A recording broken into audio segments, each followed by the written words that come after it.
donc j'ai mon verbe finir avec nous, ça fait nous finissons.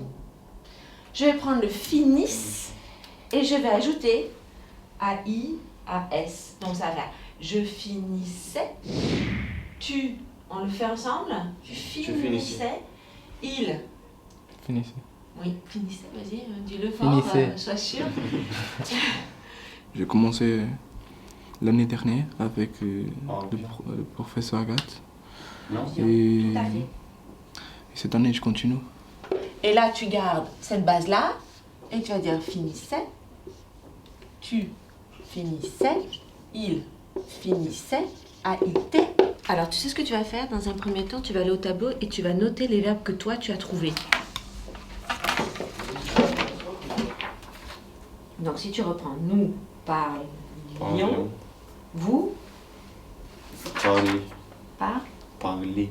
Lier. Voilà, très bien. J'écris le verbe Se rencontrer. que je vois ici. Et c'est la prof qui m'a dit. Non, j'écris pas. Comme ça, on va voir quel est le verbe à l'infinitif et comment il a été formé. Très bien, ça y est, tu trouves. Ce sont des élèves attentifs. Il y a des moments où l'attention est beaucoup plus performante, on va dire. Là, vous arrivez un jour où on travaille un point grammatical, un point particulier, mais on essaie toujours après de remettre en contexte, de réutiliser dans des situations que eux connaissent et dont ils auront besoin aussi dans le futur. Donc on essaie de mettre en pratique le plus possible. Hein. Je faisais avec Mes parents.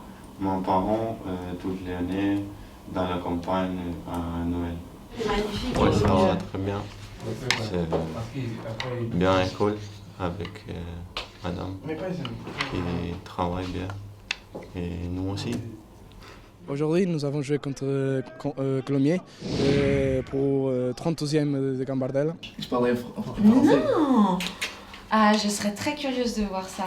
Ah non, mais je vais voir alors. Tu vas me le montrer? Ouais. Nous avons bien joué et nous avons bien contrôlé le match et nous fait un but et nous gagnons 0 en mi-temps. Le deuxième mi-temps, nous avons moins bien joué. Le Colomiers, ils sont une bonne équipe et ils ont fait 2 buts. Et après, c'est compliqué pour nous, mais le final nous fait 3 buts et le reste, c'est la victoire. Bon, je te félicite parce que franchement, avec un micro et une caméra devant toi, ça devait pas être très, très évident. Et bien, bien. Merci, il y a des petites choses qu'on va quand même corriger. Le verbe faire, c'est pas encore ça, mais bon. C'est bien, je te félicite. Merci, bon, ça allait. T'avais préparé ou pas avant? Non, un peu avec un homme et il m'a dit que je vais t'en parler et tout ça. Oui, donc après, tu l'as fait comme ça sans avoir préparé tes phrases au préalable. Oui, un peu, je fais ça. T'as réfléchi à ce que t'allais dire, mais pas comment t'allais le dire. J'ai demandé ce que j'ai besoin de faire, par exemple, comment j'ai besoin de parler et tout ça. Et après, il m'a aidé. Et après, j'ai dit que je pense. Oui, ce que je pense. Oui, ça fonctionne, hein. Oui, oui, et c'est pas évident. Après, il y a des gros progrès qui ont été faits, donc c'est bien. Écoute, je te félicite. Merci. Mais on va travailler les interviews.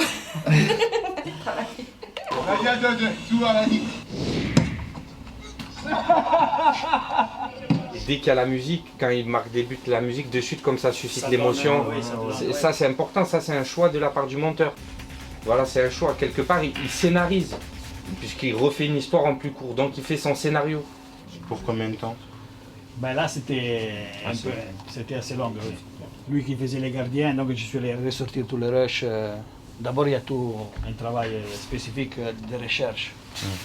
Ça doit être beau. Pas une image comme ça que tout le monde il peut le faire. Il faut voir la différence. Allez vite. Le but, c'est de se mettre dans la peau des journalistes pour pouvoir fabriquer une émission et c'est justement de voir l'envers du décor. Tout ce qui se passe dans le métier de journaliste pour qu'ils puissent comprendre dans l'univers dans lequel ils évolueront. Vous allez tout faire. On aura tous un rôle. Et bien sûr, voire plusieurs rôles. C'est ça, c'est une équipe où on travaille tous ensemble. Il va falloir faire des recherches sur cette personne. Le plus dur, c'est le travail préparatoire. Bonjour et bienvenue dans ce premier numéro de Monaco Enquête Academy. Nous avons l'honneur aujourd'hui d'accueillir M. Lilian Thuram. Bonjour M. Thuram. Bonjour. Ça va? Oui, très bien. Nous, on va interviewer des athlètes, des anciens champions, des personnes qui travaillent sur le sport. Récemment, nos équipes de tournage ont rencontré Philippe Christenval, formé à l'AS Monaco comme vous. Je vous propose de l'écouter. Avec plaisir. Je suis en compagnie de M. Philippe Christenval. Bonjour. Bonjour. Alors vous êtes un ex-joueur professionnel. Pouvez-vous nous présenter votre parcours? Alors écoute, j'ai commencé en région parisienne à Sarcelles. Après je suis parti 2 années à l'INF Clairefontaine. Et à l'âge de 15 ans, je suis arrivé au centre de formation de l'AS Monaco. Moi je suis en train de filmer. Moi, je vais interroger les personnes dans la rue et je vais leur poser des questions.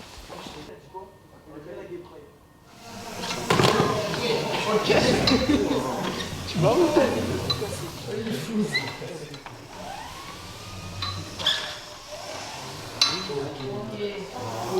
Moi, j'ai réussi moyen.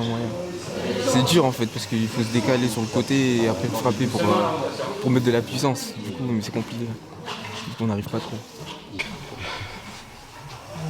Le but de la visite, c'est de découvrir l'univers de jeunes enfants qui ont des difficultés motrices, voilà, qui est un échange, qu'eux puissent voir qu'il y a des enfants qui ont un quotidien qui est difficile, voilà, et puis c'est dans un souci d'ouverture et un petit peu de remise en question, de voir ce qu'il existe aussi en dehors du foot.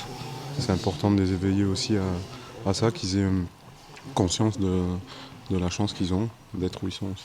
Donc soit on fait de la rééducation donc ici, d'accord?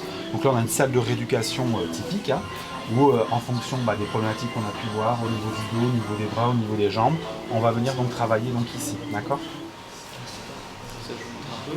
Vous voyez, je vais vous montrer ce que je voulais dire par suivre dans l'espace. Donc ces boules-là, on peut s'en servir soit pour juste récupérer des infos sur les gens, soit on peut s'en servir dans les jeux. Comme d'une manette. Cet exercice-là en particulier, déjà il travaille beaucoup l'équilibre parce qu'on a le tapis qui monte, qui descend, etc.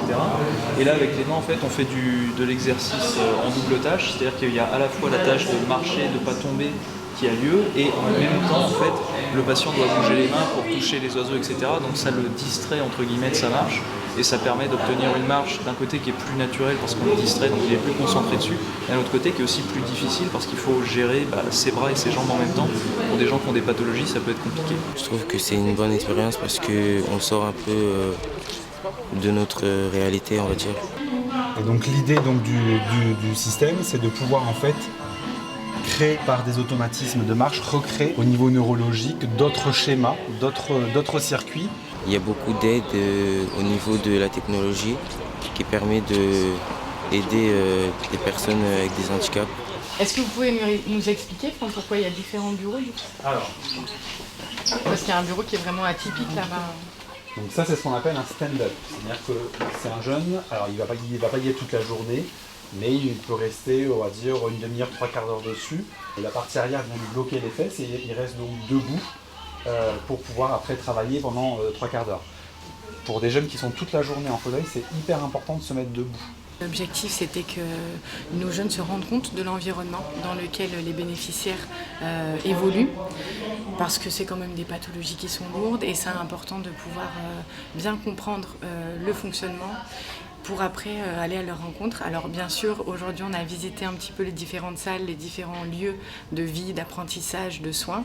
Et dans un second temps, il y aura une rencontre où vraiment ce sera plus participatif avec des petits ateliers, cuisine, balnéo, foot, pour qu'il y ait un vrai temps d'échange entre jeunes bénéficiaires et nos sportifs, pour qu'ils découvrent un petit peu cet univers, puis tout simplement ils se rencontrent. J'avais jamais visité ou vécu ou essayé des appareils de ce genre, du coup c'est vraiment très enrichissant. C'est vraiment riche quoi, et puis socialement je pense que pour l'AS Monaco ça permet de voir déjà comment des jeunes peuvent évoluer dans cet environnement avec une situation de handicap, et nous aussi de rencontrer d'autres jeunes qui ont des projets et qui ont certainement aussi des difficultés autres mais qui sont aussi grandes certainement.